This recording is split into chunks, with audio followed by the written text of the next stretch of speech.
Olá, tudo bem, tudo bom? Legal. Nesse vídeo nós vamos falar das escolhas, né, do banco ou corretora e a diferença entre um assessor de investimentos e o gerente do banco, né? Vamos falar quem é o assessor de investimentos, o que faz e o que não pode fazer, quanto custa, né, um assessor de investimentos, para que serve o assessor de investimentos e onde encontrar um assessor de investimentos. Vamos em frente. Bem, se a gente vai falar de banco ou corretora, né, a melhor pergunta seria onde investir, em corretora ou banco, né? A primeira coisa que a gente tem que entender é que tanto um banco como uma corretora são instituições financeiras dentro do Sistema Financeiro Nacional e que são supervisionadas pela Comissão de Valores Mobiliários e o Banco Central do Brasil, né? Então, depende, né? Depende o que a gente vai fazer, tanto com o banco ou com uma corretora, para a gente escolher, né, entre um banco ou uma corretora. Aí, então, a gente tem que ver quais são os nossos interesses, né? E também quais são os riscos, né, em trabalhar com um banco ou uma corretora. Se a gente pensar nos nossos objetivos, né? Então, os objetivos de realizarmos os nossos desejos, os nossos sonhos, né? Então, a gente vai pensar em liquidez. Quando é que a gente vai poder resgatar os nossos recursos para realizar os nossos objetivos, né? Os nossos desejos. Então, tanto faz, porque quanto à liquidez, a gente pode ter uma ótima liquidez em banco, como também podemos ter uma ótima liquidez em corretora. Então, aqui, tanto faz. Quanto a retorno, né? Qual é o desempenho dos nossos investimentos, né? Qual vai ser o resultado dos nossos investimentos, aí a gente tem dois riscos principais, que é o risco de crédito e o risco de mercado. Quando a gente fala do risco de crédito, é quando a gente está emprestando para a instituição financeira. Então, a gente está correndo um risco de crédito. Ou a gente empresta para uma instituição financeira ou para uma não financeira. Nesse caso, quando a gente se relaciona com o banco, a gente está tendo um risco de crédito direto. E, se todos os nossos recursos estão só no banco, então a gente está tendo uma concentração de risco de crédito naquela instituição financeira, né? Então, porque a gente está dando crédito para aquele banco. Se a gente faz um CDB, se a gente faz um depósito à vista, se a gente aplicar na poupança, tudo isso é renda fixa e tudo isso tem risco de crédito.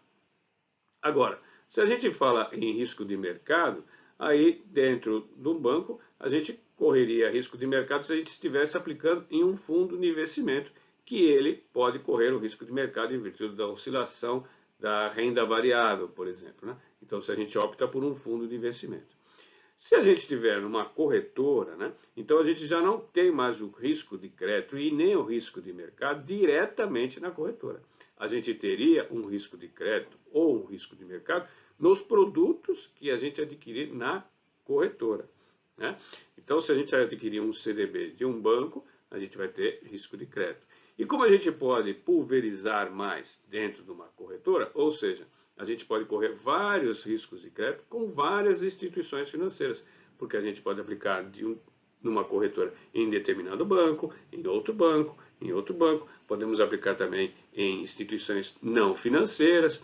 Então a gente pode diversificar bem mais o nosso risco de crédito numa corretora. E quanto ao risco de mercado, a mesma coisa. A gente também pode diversificar mais numa corretora. Inclusive, a gente pode acessar a B3, né, a Bolsa de Valores, através de uma corretora, para correr o risco de mercado.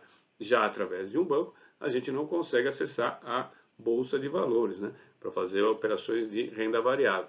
No banco, a gente só vai ter renda fixa ou se a gente entrar num fundo de investimento que ele se expõe em renda variável, né? Agora, quanto à segurança, a gente não tem problema de segurança de risco legal e nem de risco operacional, tanto no banco como numa corretora. Então, a probabilidade do risco operacional dentro de uma corretora vai ser a mesma coisa que um risco num banco, né? Porque aqui é a falha humana. Então, a falha humana, a falha de sistemas, isso pode acontecer tanto num banco como numa corretora.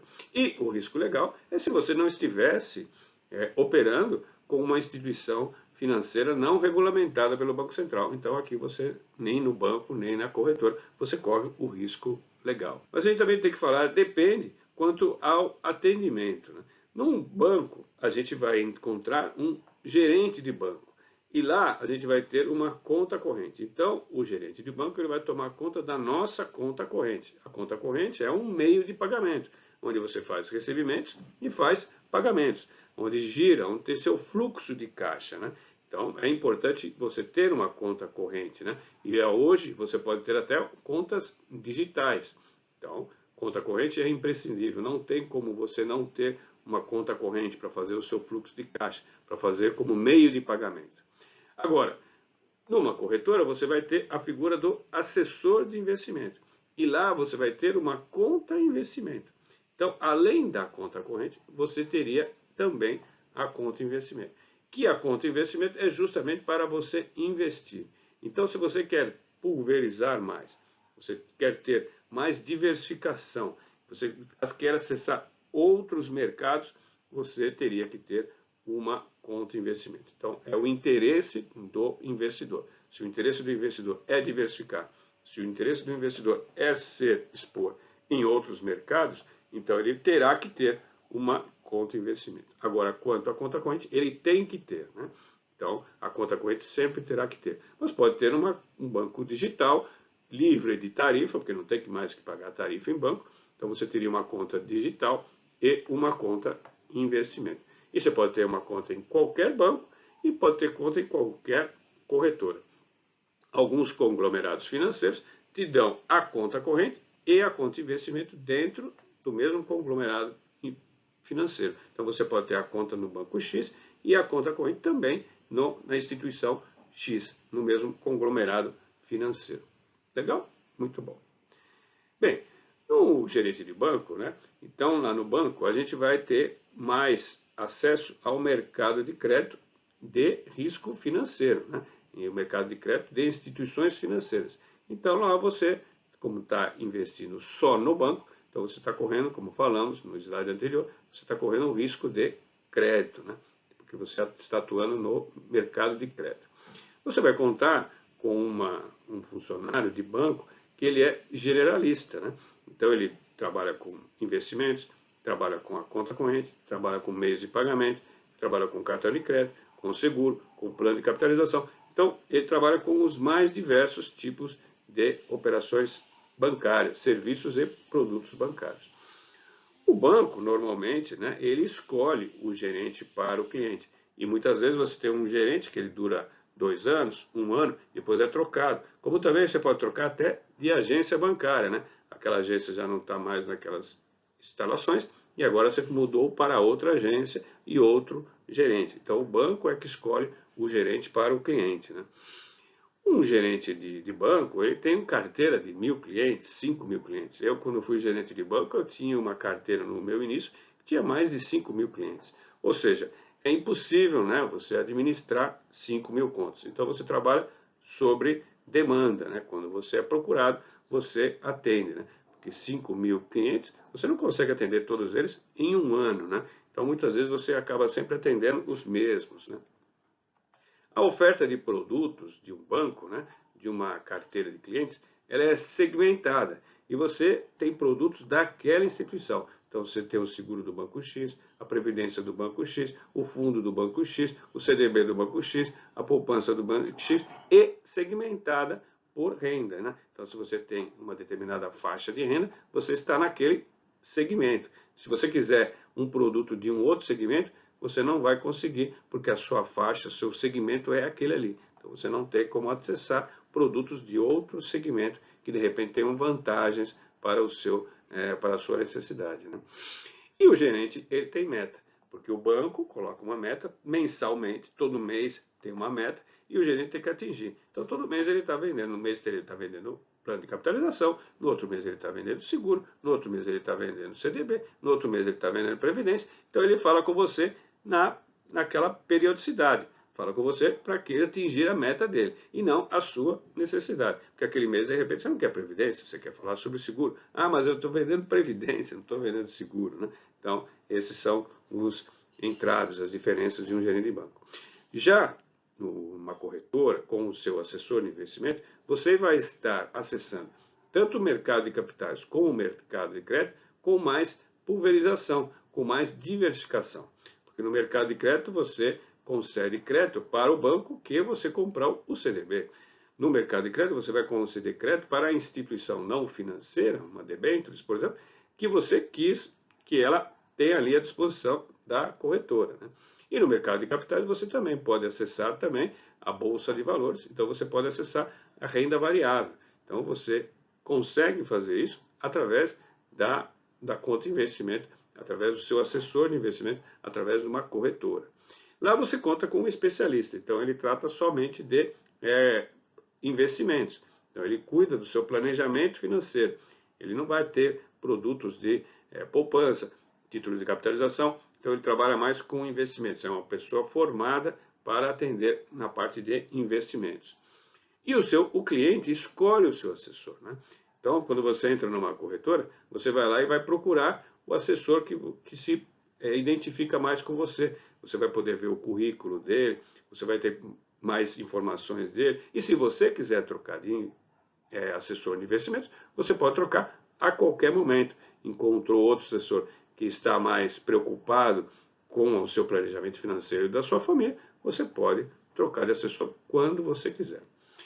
Em média, né, um assessor de investimentos ele tem mais ou menos 150 clientes, porque é ele que constitui a sua carteira.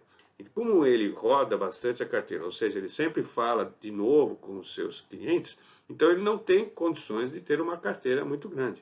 Então ele tem necessidade de falar com o seu cliente para fazer o acompanhamento do planejamento financeiro do cliente, então ele tem que ter uma quantia seleta de clientes, na média em torno de 150 clientes, né?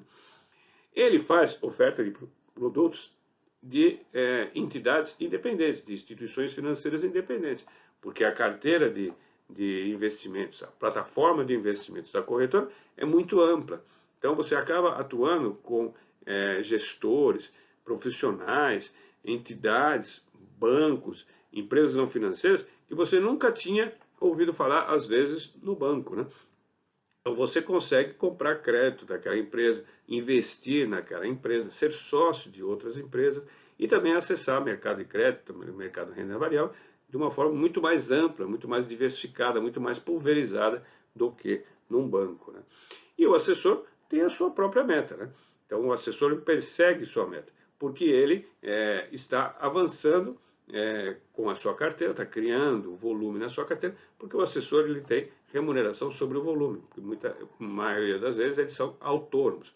O gerente de banco não, o gerente de banco tem um fixo e aí ele tem uma meta para a produção do banco. No caso do assessor, não. O assessor ele tem a sua própria meta, porque ele ganha sobre o volume, né? Legal? Vamos em frente.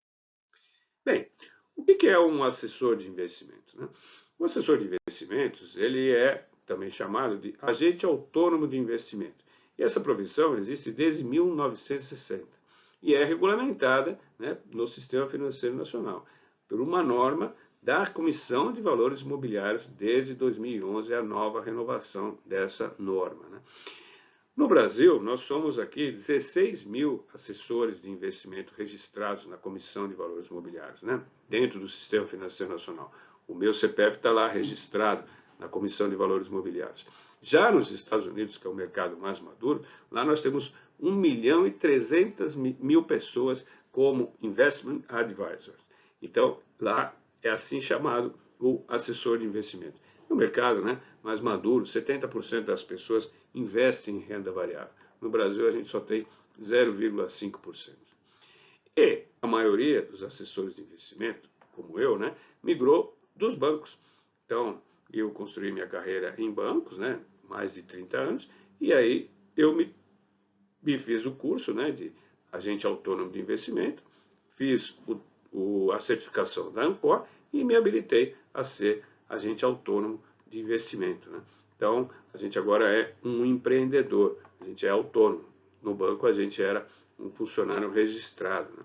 E o assessor de investimento, ele não é empregado da corretora, né? Ele é o seu próprio negócio, né? E ele usa as plataformas da corretora de investimentos, né? Acessando o mercado financeiro. Hoje, na XP, nós somos mais de 10 mil assessores em 400 escritórios credenciados e utilizando a plataforma de investimentos da XP. Bem, o que um assessor de investimento faz e o que ele não pode fazer, né? Inicialmente, o que um assessor de investimentos tem é um ótimo conhecimento técnico, né? Então, como ele já é certificado nessa prova da Ancor, então ele já fez um teste para poder mostrar o seu conhecimento técnico. E, além do mais, ele tem que ter boa comunicação, né? Então, este vídeo, por exemplo, é uma forma de a gente se comunicar com o nosso cliente. Então, o assessor de investimento se comunica pessoalmente, se comunica através de vídeo, se comunica através de WhatsApp, através de e-mail, da forma como o cliente desejar, né? E ele tem que ter uma boa comunicação, saber se expressar muito bem e simplificar, né, o que é o mercado financeiro. E também, dentro disso, o que faz e o que não faz, é porque existe dentro do mercado financeiro a segregação de atividades, né? Então, num fundo de investimento, por exemplo, o administrador, ele não pode ser o gestor, não pode ser o custodiante e não pode ser distribuidor. Nós temos que ter personalidades, né, para exercer as funções e que estejam em CPFs apartados. Então, tem um diretor do administrador, tem um diretor da gestão, tem um diretor. Então, todas as funções dentro do sistema financeiro nacional tem que ter segregação de atividades, né? O que não pode fazer um assessor de investimento? Bem, ele não pode ser um analista de valores imobiliários, ou seja, um analista de produtos, né? Analista de ativos, né? Ele tem que simplesmente ser um distribuidor, né? Ele não pode receber remuneração do cliente direto. Então, o cliente não remunera, né? Não paga o serviço diretamente ao assessor de investimentos. Eu também não posso ter as senhas e assinaturas, né, eletrônicas, não posso ser procurador de um cliente. Também não posso ser administrador de carteira, nem gestor, nem custodiante. Nós somos um distribuidor, ou seja, nós fazemos a parte comercial. Também não posso fazer publicidade ou venda de produtos que não estejam na plataforma da corretora. Então, a gente sempre vai vender produtos que sejam regulares, que sejam supervisionados pelo Sistema Financeiro Nacional, pelo Banco Central e pela Comissão de Valores Imobiliários. O que a gente pode fazer, né? Então, a gente faz a parte comercial, a gente faz captação de clientes, né, e o atendimento deles. Então, a gente traz eles até a nossa plataforma de investimentos aqui na XP. Eu posso registrar as ordens de investimento, como também de resgate de investimento. Eu posso informar os procedimentos, as regulamentações, a legislação, os riscos, né, os objetivos de retorno, isso tudo eu posso fazer as informações.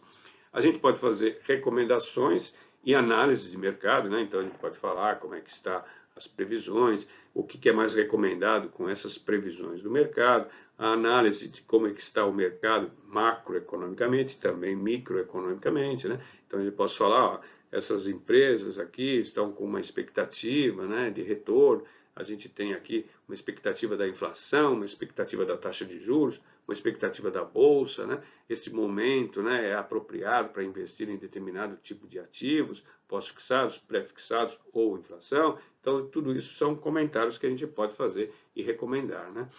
A gente fala dos produtos e serviços da B3, né, na nossa bolsa de valores, né, que lá tem bastante produtos de renda variável, né? A gente faz a informação das operações, né? Então a gente passa os extratos da conta corrente, mostra os lançamentos da conta de investimento, né?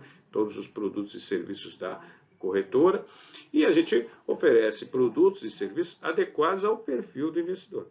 Então, o cliente abre uma conta na corretora, vai informar suas informações de cadastro, suas informações patrimoniais e de planejamento financeiro. Aí a gente vai entender qual é o perfil do investidor e, a partir disso, a gente vai oferecer produtos e serviços adequados ao perfil. Então, a gente, né, com isso, a gente tem foco no cliente e não foco no produto. Com tudo isso, né, que pode ou não pode fazer, o assessor de investimentos, ele tem que ser uma pessoa honesta, né? Uma pessoa de mercado, um profissional, né? Certificado pela Comissão de Valores Imobiliários. Então ele tem sua honestidade, boa fé, né? Acredita dar informações corretamente. Ele prima pela ética profissional, né? O código de ética tanto da corretora como da profissão, tem bastante zelo, né? Cuidado, né? Ele cuida, né? do cliente e é diligente, ele persegue sempre um bom atendimento e a satisfação, né? do cliente. Vamos em frente. Quanto custa, né? um assessor de investimentos? Isso é sempre bom a gente dizer como o assessor de investimentos ele é remunerado. Né? Bem, existem duas formas de remunerar o assessor de investimentos. A primeira é um rebate da taxa de administração e corretagem dos investimentos. Então, a gente atua no sistema de distribuição. Então, existe uma taxa de administração num fundo de investimento. Essa taxa de administração, uma parte é para o distribuidor, ou seja, aquele que comercializa, aquele que vende o produto, e uma parte desse distribuidor, que por exemplo é da XP, ela é para o assessor. Então a gente recebe uma parte da porcentagem da taxa de administração, como também da intermediação, ou seja, da negociação. Então existe uma corretagem, uma parte dessa corretagem, o assessor de investimento ele é remunerado. Outra forma de remuneração do assessor de investimento é através de uma quantia fixa. Então pode ser negociado com o cliente essa quantia fixa, uma porcentagem sobre o volume transacionado ou volume em custódia na XP, dentro da corretora, e se calcula aí uma porcentagem em comum acordo do assessor e do cliente, e essa porcentagem é abatida, né, do custo da taxa de administração e corretagem. Essa é a segunda forma. A primeira é a mais usual. Então, para que serve, né, um assessor de investimento? Ele serve para ajudar a investir melhor. Né? Esse é o propósito da assessoria financeira, assessoria de investimentos. Ajudar a investir melhor. Né?